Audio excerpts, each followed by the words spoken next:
Books of the Bible, books of the Bible, books of the Bible, let the true light shine. 4. Moses goes to Pharaoh. Exodus chapter 4-7. When Moses and Aaron arrived in Egypt, they gathered together the leaders of the Hebrews to tell them the news that God was going to deliver them and lead them to the promised land. The leaders and the people bowed down to worship God. Then Moses and Aaron went to Pharaoh. The God of Israel says, "Let my people go so they can worship me in the wilderness." "Who is the Lord that I should obey him?" replied Pharaoh. "I do not know the Lord, and I will not let his people go." "If you don't obey God, he may bring plagues," warned Moses and Aaron. The same day, Pharaoh gave orders to the slave drivers to make the Hebrews work harder. They were no longer given straw to make bricks, but had to collect their own straw while still making as many bricks as before. The slaves became exhausted searching for straw and making bricks. When they could not make their quota, the slave drivers beat them. The Hebrew leaders complained to Moses and Aaron, "May God judge you. You have made Pharaoh hate us, and our lives are in danger." Moses spoke to God, "Why have you brought trouble on these people? I spoke to Pharaoh in your name, but you have not rescued them." God replied, "My mighty hand will drive the people out of Egypt. I keep my promises. I will take you as my people, and I will be your God." Moses reported this to the Hebrew leaders, but they were too discouraged by their bad treatment to listen to him. God told Moses and Aaron to visit Pharaoh again. "If the Hebrews won't listen to me, why should Pharaoh?"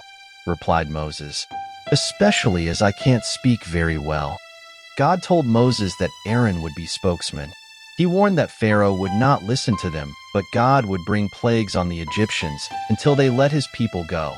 Moses, now 80 years old, and Aaron, 83, left for the palace. Pharaoh demanded that Moses and Aaron show him a miracle. Aaron threw his staff down, and it became a snake. Pharaoh summoned his wise men and sorcerers. They threw down their staffs, and their staffs also became snakes. But Aaron's snake swallowed up their snakes. Despite seeing the great power of God, Pharaoh refused to let the Hebrew slaves go, just as God had said he would. It was now time for God to show his power by bringing plagues on the Egyptians. 5. Moses and the plagues of Egypt, Part 1, Exodus, chapter 7-9. God told Moses and Aaron to go down to the river Nile where Pharaoh went in the morning. They had a message from God to give to Pharaoh, "Let my people go, so that they may worship me in the wilderness." Pharaoh refused. So Aaron did what God had instructed and struck the river Nile with his staff. The water was changed to blood. Fish died. The Egyptians could not drink the water, and the river smelt. Pharaoh's magicians did the same thing by their secret arts. Pharaoh refused to obey God and turned and went back to the palace. 7 days later, God told Moses to tell Aaron to stretch his staff over the streams, canals, and ponds to make frogs come out onto the land. Pharaoh's magicians used their secret arts and were able to do the same. Frogs were everywhere, and Pharaoh summoned Moses and Aaron. "Pray to your God to take the frogs away from my people, and I will let your people go," promised Pharaoh. Moses replied, "So you will know there is no one like God. The frogs will leave you and your houses tomorrow." Moses prayed to God, and he answered. Frogs died in the houses, courtyards, and fields. The dead frogs were piled into heaps, and the smell was really bad. Pharaoh, however, broke his promise and refused to let the Hebrews go and worship God in the wilderness. So God told Moses to tell Aaron to strike the dust with his staff, and the dust would become gnats. Pharaoh's magicians tried but could not do this. "This is the finger of God," they told Pharaoh. Gnats were on people and animals everywhere. Pharaoh still had a hard heart and refused to let the Hebrews go and worship God. Early in the morning, as Pharaoh went down to the river, Moses and Aaron told him what God had planned next. Swarms of flies would buzz around the Egyptians, but not the Hebrew slaves living in Goshen. dense swarms of flies came into the palace and the houses of the Egyptians. But the flies stayed away from the Hebrew slaves. Pharaoh summoned Moses and Aaron. "I will let you go and offer sacrifices to your God, but you must not go far. Now pray to God to stop the flies." Moses prayed, and the next day the flies left. But Pharaoh broke his promise and refused to let the Hebrew slaves go. Moses went to Pharaoh again. "If you refuse to let my people go, tomorrow God will bring a terrible plague on your horses, donkeys, camels, cattle, sheep, and goats. But livestock of the slaves will be spared." The next day the livestock of the Egyptians died. Pharaoh investigated and found out that the animals belonging to the Hebrew slaves were alive and well, but he refused to let God's people go and worship him in the wilderness.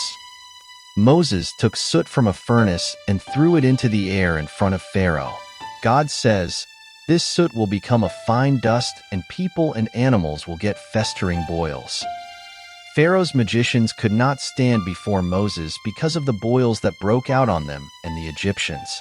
But Pharaoh still refused to let God's people go. God sent Moses to tell Pharaoh that he was going to show his power by sending the worst hailstorm Egypt had ever had. Anyone not sheltering inside would be risking their life. The officials of Pharaoh who feared God brought their families and animals indoors. But those who ignored God stayed outside. When Moses raised his staff, the worst storm anyone had ever seen blew up. Lightning filled the skies and large hailstones came pounding down. Those caught outside were killed. But the storm did not hit the slaves living in Goshen. "I have sinned. The Lord is right," Pharaoh told Moses. "I will let you go." Moses went out of the city and spread out his hands to God. The thunder and hail stopped. Pharaoh, however, then changed his mind and stubbornly refused to let God's people go. He thought he could defy God, but God was not finished with him yet. 6. Moses and the Plagues of Egypt, Part 2. Exodus chapter 10 to 12. God had already sent 7 plagues on the Egyptians. Moses had another warning for Pharaoh. "If you refuse to let the God's people go, he will bring a plague of locusts on the land, something your parents and ancestors have never seen." Pharaoh's officials advised him to let God's people go. But when Pharaoh found out that all the Hebrew slaves would be leaving, he only gave permission for the men to go and worship God. Then he ordered Moses and Aaron to get out of his presence. So Moses raised his staff over Egypt. An east wind blew all night, bringing in a swarm of locusts. They covered the ground, making it look black, and ate everything growing in the fields until nothing green remained on plant or tree. "I have sinned against God," Pharaoh told Moses. "Forgive me once more and pray to God to take this deadly plague away." When Moses left Pharaoh and prayed, the wind changed direction and blew from the west, carrying the locusts into the Red Sea. Pharaoh became stubborn again, broke his promise, and refused to let God's people go and worship him. Moses stretched out his hands, and total darkness came over the land for 3 days. Only in Goshen, where the Hebrew slaves lived, was there light. The Egyptians could not see anyone else or move about. Pharaoh summoned Moses. "Go and worship God. Take your women and children as well, but you must leave your animals behind." "Our animals must travel with us," insisted Moses. "Some are needed to offer sacrifices to God." "Get out of my sight," ordered Pharaoh. "Don't ever appear before me again. If you do, you will die." "Just as you say," replied Moses. "I won't appear before you again. But God has one more plague to send. About midnight, the firstborn son of every family and animal will die, and there will be weeping and wailing everywhere, except among God's people." Moses was red with anger. "Then your officials will come and bow before me and tell us to leave. After that, I shall leave." Moses then turned and walked out of the palace. The Lord then told Moses to tell his people that on the 10th day of the month, every man who was head of a family was to sacrifice a lamb. Those who couldn't afford a lamb should join with a family that had one. The lambs must be 1-year-old males without defect. God's people obeyed, and each family sacrificed a lamb. God then told them to put some of the blood of the slain lamb into a basin. Then, using a bunch of hyssop dipped in the blood, they should smear the top and sides of the door frame of the house where they were going to eat the meat. God explained that that night he was going to pass through the land to bring judgment. But if he saw blood on the doorposts of a house, he would pass over, and those inside would be spared.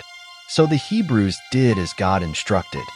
That evening, God's people got dressed ready to leave Egypt and sat down for a meal they would later call the Passover, for God would pass over them. Moses explained that the Passover meal was to be celebrated every year. And when children asked what it meant, they were to explain its meaning and tell how God had spared those homes covered by the blood of the Lamb and set his people free. At midnight the Lord passed over the land, and the firstborn son of Pharaoh and every Egyptian family was found dead. The firstborn of every animal was slain too.